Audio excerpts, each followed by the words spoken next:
안녕하세요. 지난 월요일 날 일주기 때 이제 산소에 다녀왔습니다. 77대원들하고 조국회 회장하고 몇 분이 다녀왔는데 우리들은 이 양반을 그냥 YD라고 불렀어요. 우리끼리는. 그 당시에 이제 3짐이 유명했는데 JP, DJ, YS, 그래서 우리는 그냥 YD라고 불렀습니다. 근데 이 어른이 제가 이렇게 생애를 썼지만 이게 코끼리 등 만지듯이 그냥 너무 깊이 있을 건 아니기 때문에 읽기에 편하실 겁니다. 쭉 한번 읽어보시고 저는 몇 가지만 좀 특별한 거 몇 가지만 골라서 말씀드리겠습니다. 이분이 정주시에서 태어났다는 정주시가 신의주에서 입국하면 평양까지 가운데 있는 큰 도시더라고요. 근데 지금 사진 보니까 아주 별볼 일이 없어요.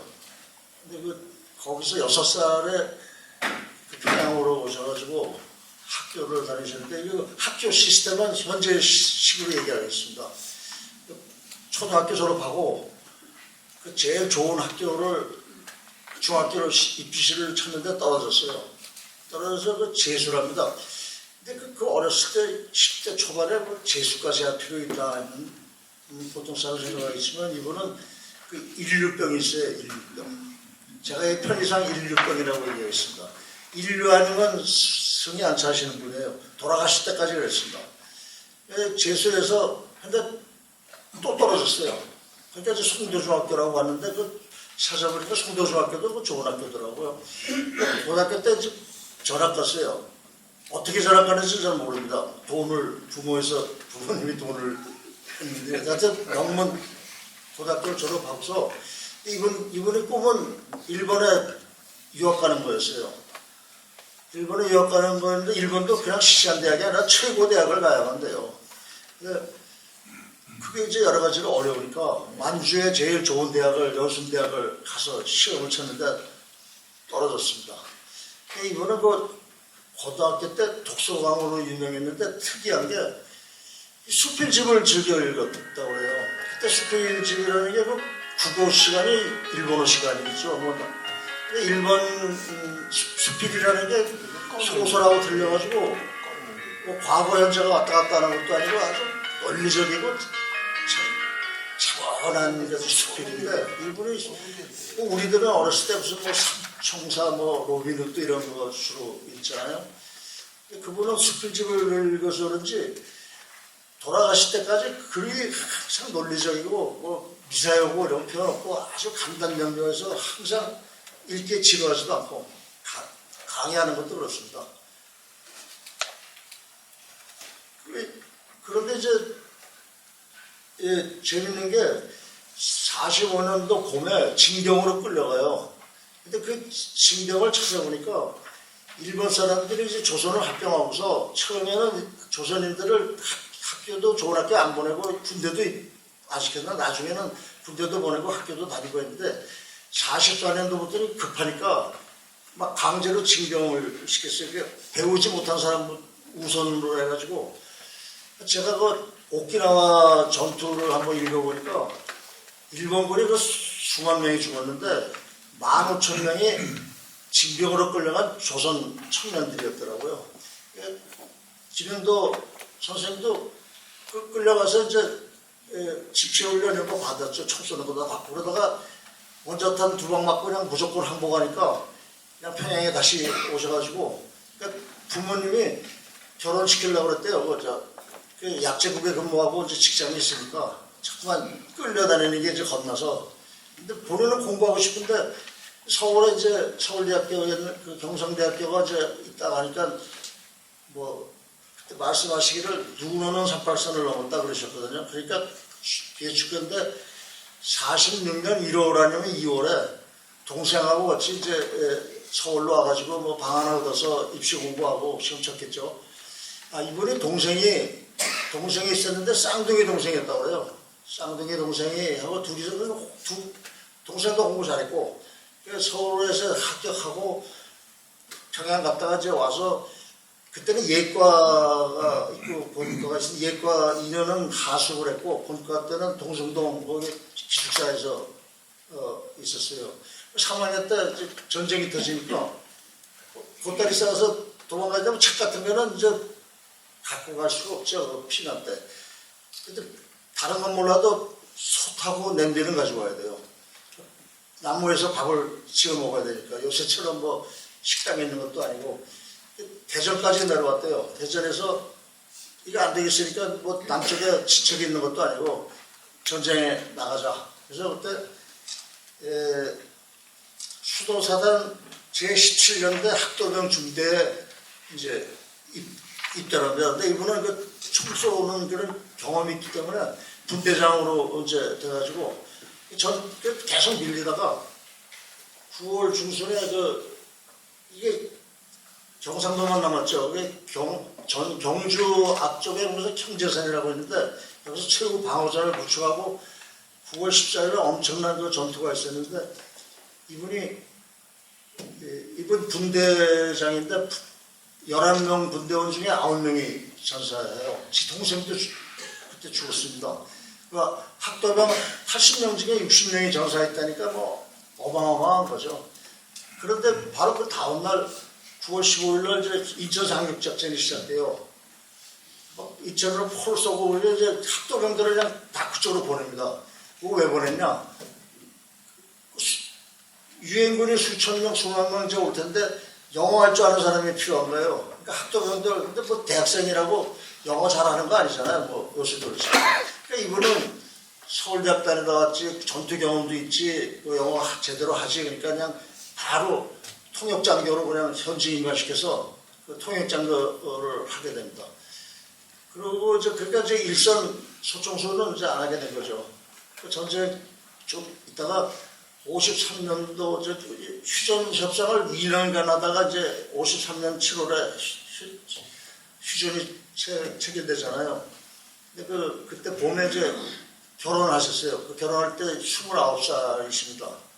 그리고 휴전이 돼도 바로 제대로 안 하시고 2년을 더 근무하셔요. 그래서 55년 9월에 제대를 하는데 그 문화적으로 상당히 이분의 수준이 높습니다.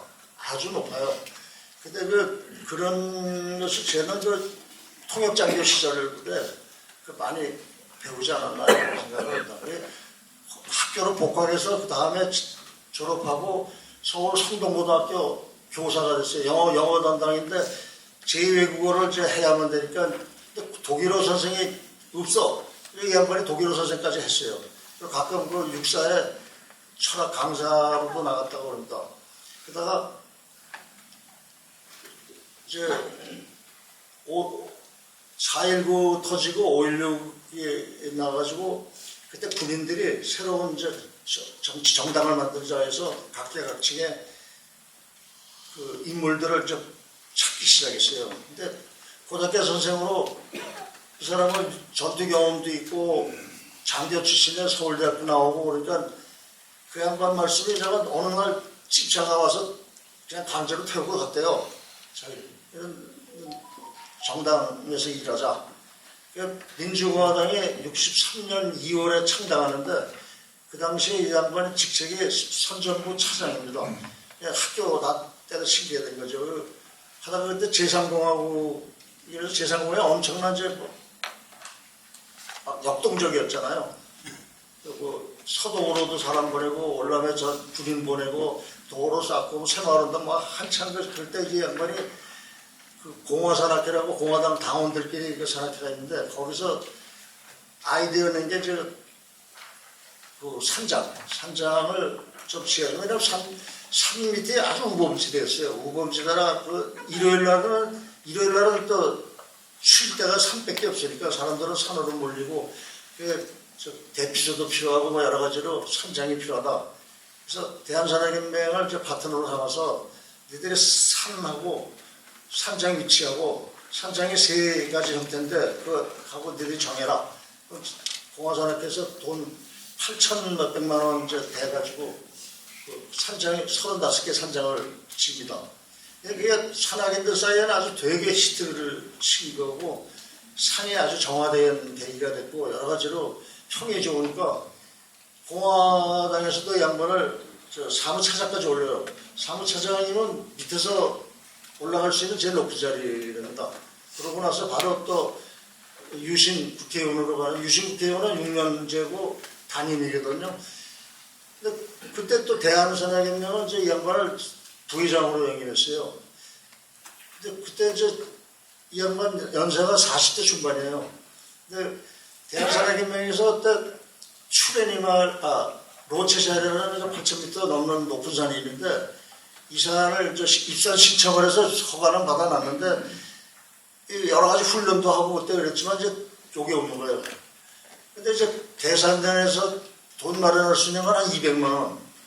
또 한국일보에서 한 200만 원.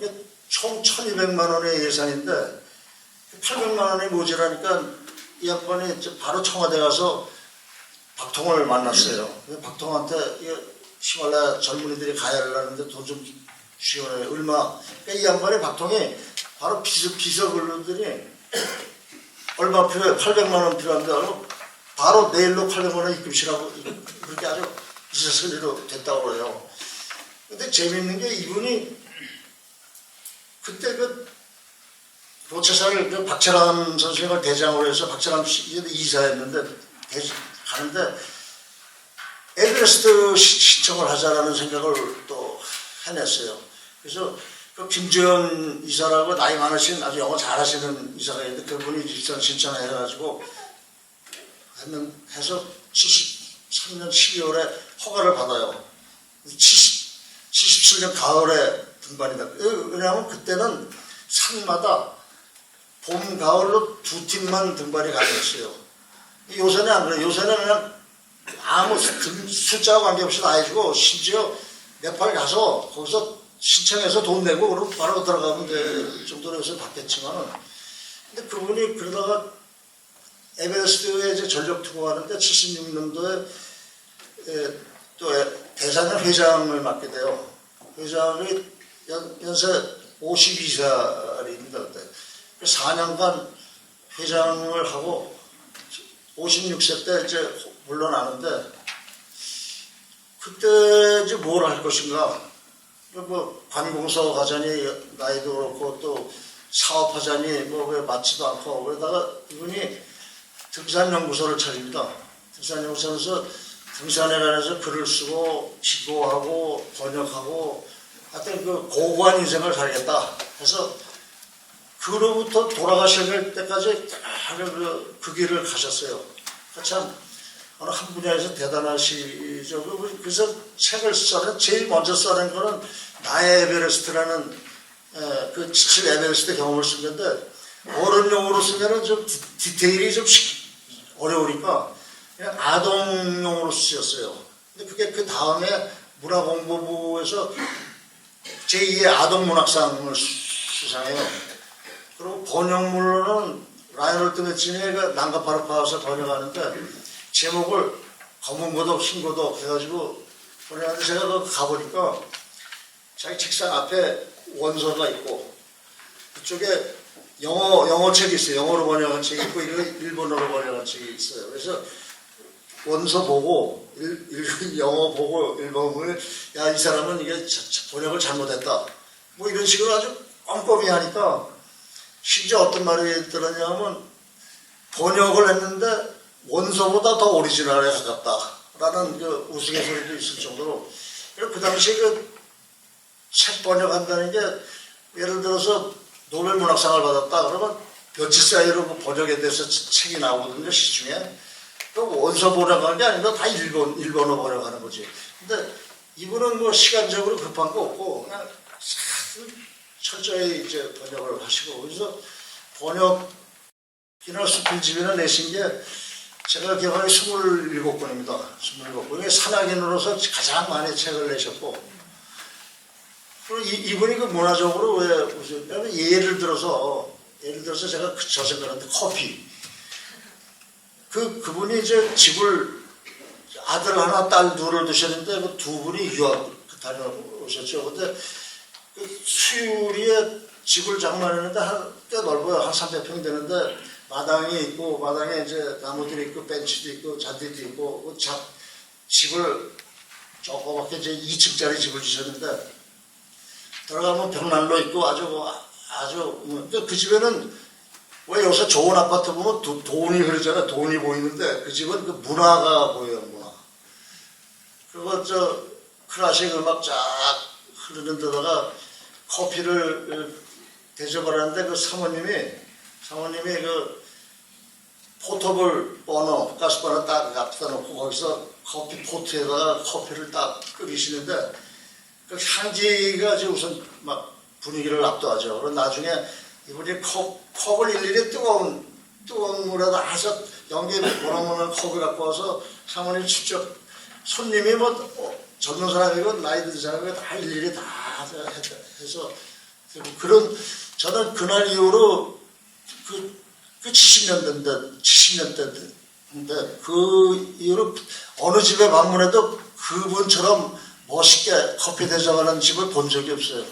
그리고 그 벽에는 그 사진도 잘 찍어요. 사진이 그 미술 분야의 제일 높은 상이 우리나라 국전이라고 있는데 국전의 사진부의 특사까지 받은 분이에요. 뭐든지 했다면 그 인류가 돼야 됩니다. 인류.